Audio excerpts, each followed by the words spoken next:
All right, first match of Group G of the Whiskey World Cup right here. We got the Woodford Bourbon against the Amrut Fusion. Just so you guys know, this is officially the group of death here. You got 4 contenders. You got 4 fantastic whiskeys here.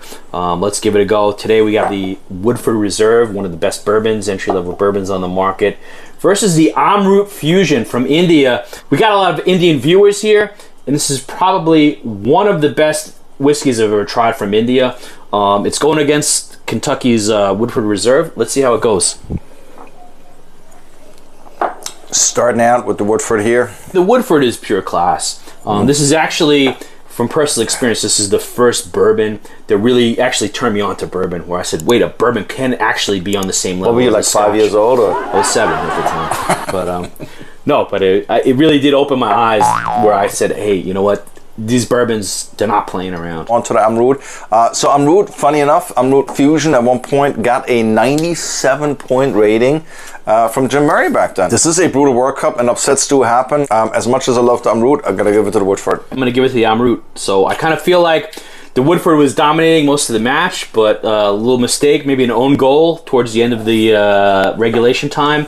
This is one of the group stages. We don't go into penalty shootouts. So we got a 1-1 tie. Second match of Group G here, Beam Rye against the JW Johnnie Walker Black. Blended Scotch against a Rye.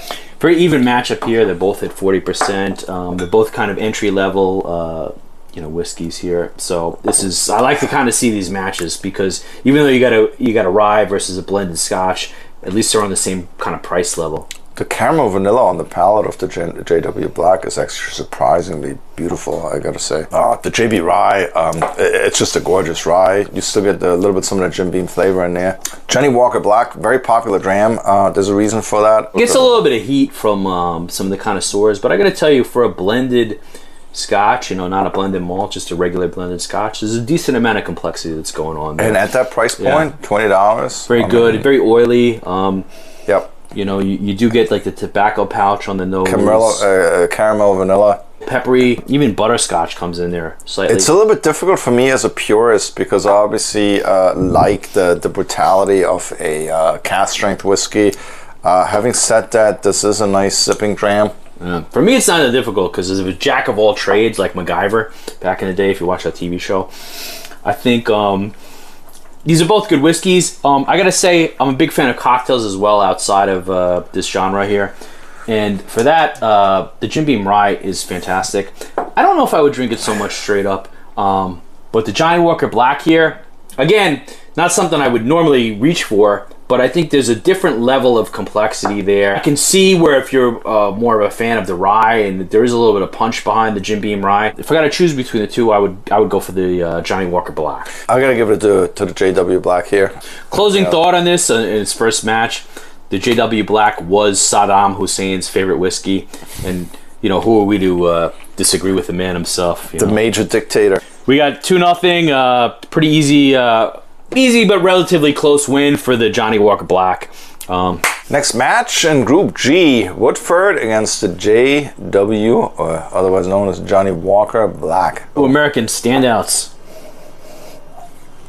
meeting back alley. Let's see who wins this one. Woodford, fantastic dram. Oh my God! I gotta tell you, with the Woodford on the nose, man, for a bourbon, it is. You gotta be kidding me. Having said that, the Johnnie Walker Black, they're doing something right here. This creaminess, this caramel, sweetness, it's a gorgeous dram. I'm gonna give it to the Woodford. Love the Johnnie Walker Black in terms of overall quality. Maybe it's actually not as complex. There is a little bit more going on here, but the quality here really trumps it. It's really like to another level. So agree. Woodford Reserve, 2-0 winner. Next match in the group of death, Group G. JW Black, Johnnie Walker Black against the Amrut Fusion. On the nose, you got to give it to Amrut. Something's going on, whether you like it or you don't like it, at least it's making the effort to be a little bit mysterious. With the Johnnie Walker Black, you do have stuff as well, but a little bit muted in comparison. I give it to the Amrut. It's an iconic brand. It's been around for so long, but you know what? I think there's something with the Amrut here. It's a little bit special. I gotta tell you, I would give it to the Amrut on the nose, but in the end, and this is really a toss-up, I'm actually going to lean towards the Johnnie Walker Black.